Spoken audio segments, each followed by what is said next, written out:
everyone, and welcome back for another deep dive with us. I think we can all agree that reading is important, but today we're going to really dig into why that is, beyond those typical reasons you always hear. Right, like just how powerful it can be. Exactly. We've got this super interesting excerpt. It digs into not just the why of reading, but also the how, like how reading across different subjects can really help you out. And I think what's so cool about this piece is that it goes way deeper than just saying reading is good for you. Hmm. It gets into how reading stuff from different fields, what they call multidisciplinary reading, can totally change the game for you. Okay, so multidisciplinary reading. I'm intrigued, but also maybe a tiny bit intimidated. Uh-huh.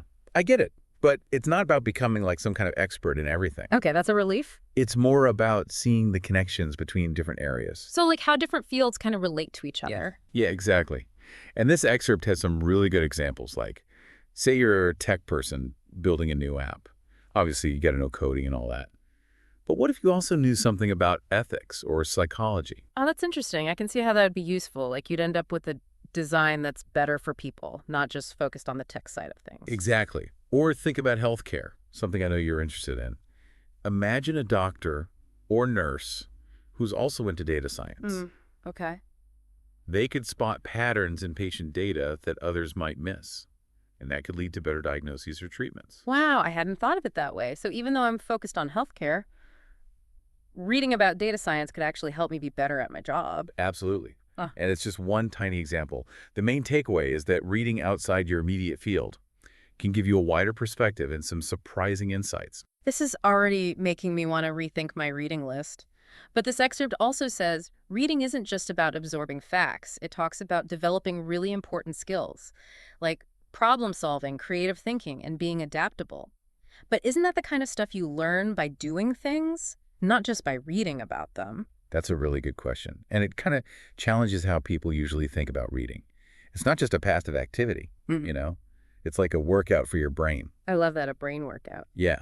And the excerpt points out that different types of reading, they challenge your thinking different ways. So like scientific journals encourage analytical thinking. Right. Or philosophical essays, they make you wrestle with these really complex ideas.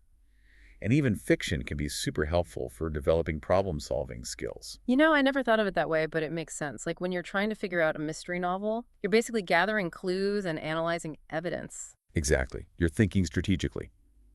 And all of those skills can be applied to real-world problems, no matter what field you're in.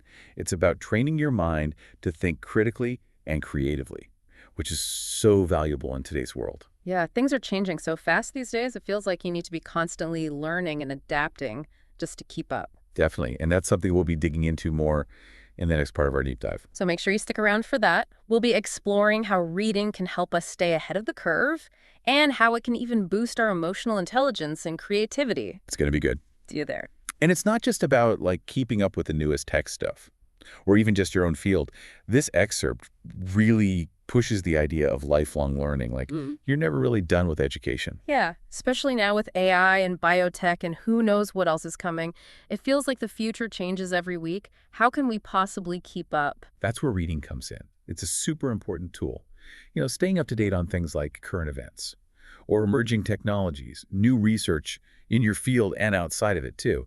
It all helps you adapt and grow professionally. So instead of thinking, okay, I got my degree, I'm done learning, it's more like, what can I learn today that will help me tomorrow? Exactly. It's that curiosity and wanting to learn new things. Yeah. That really makes a difference. What about you? When was the last time you dug into something totally outside your usual stuff? Let me think. Actually, just last week, I read this article. It was about the history of urban planning. Not really related to healthcare, but it got me thinking about how the design of cities can actually impact public health. That's a perfect example. And it brings up another interesting point. The excerpt talks about the connection between reading and emotional intelligence. Oh, really? I know reading can make you feel things, but I never thought of it as a way to actually improve your EQ. It might seem kind of strange, but think about it. When you get lost in a story, especially one from a different culture, you're experiencing all these different perspectives. So you're putting yourself in someone else's shoes, even if their life is completely different from yours. Exactly. And that empathy is so important for building relationships or navigating tricky social situations. It can even make you a better leader, especially in our globalized world where we're always interacting with different people. This reminds me of something else the excerpt mentioned, about reading and innovation. Do you think understanding different perspectives can help us come up with better ideas? Absolutely. Innovation often comes from making connections between things that seem totally unrelated or looking at problems in new ways. The more diverse your mental library is, thanks to reading, the more material you have to work with. It's like those times when a brilliant invention just seems to appear out of nowhere. Maybe reading played a part even if we didn't realize it. It's definitely possible. After all, creativity often happens.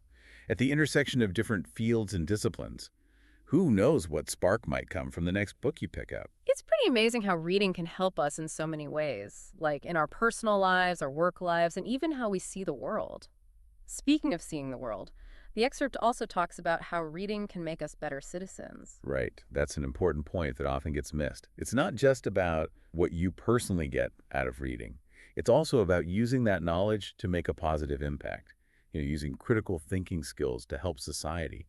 The excerpt says reading helps us develop that critical lens, that ability to question assumptions, to look at things from different angles, and to have meaningful conversations. Yeah, I can see how that connects back to multidisciplinary reading.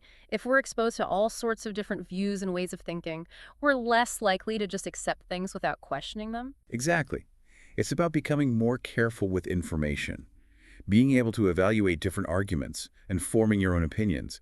And with that informed perspective, you have the power to advocate for positive change, to be part of the solution and make a real difference. So it's not just about being better at your job or more successful, it's about being a more thoughtful and engaged member of society. Wow, we've really covered a lot. We started with something that seemed simple, like reading, and we've discovered all these amazing benefits. Benefits that go way beyond what I initially thought. It's pretty remarkable how much reading can change us, intellectually, emotionally, even how we interact with the world. And to think it all starts with something so simple, just opening a book or an article or even scrolling through a good blog post. It reminds us that knowledge is out there for everyone, and that learning is a continuous journey. It all starts with a little bit of curiosity and a willingness to explore new things. And that brings us to an important question as we wrap things up. What will you read next to expand your horizons and open up new possibilities? It might just change your life. That's such a powerful thought to leave our listeners with. And honestly, it's a question we should all be asking ourselves regularly. What can we read today that will spark a new idea, or challenge our assumptions, or help us connect with the world in a deeper way? Because that's the real magic of reading, isn't it? It has the power to transform us, to open our minds, and to give us the ability to make a real difference. Absolutely. So to everyone listening, get out there and explore. Try different genres, different topics, different voices. You never know what you might discover. Maybe that one book or article or even just a social media post will be the thing that sparks your next big breakthrough. Until next time, happy reading, everyone.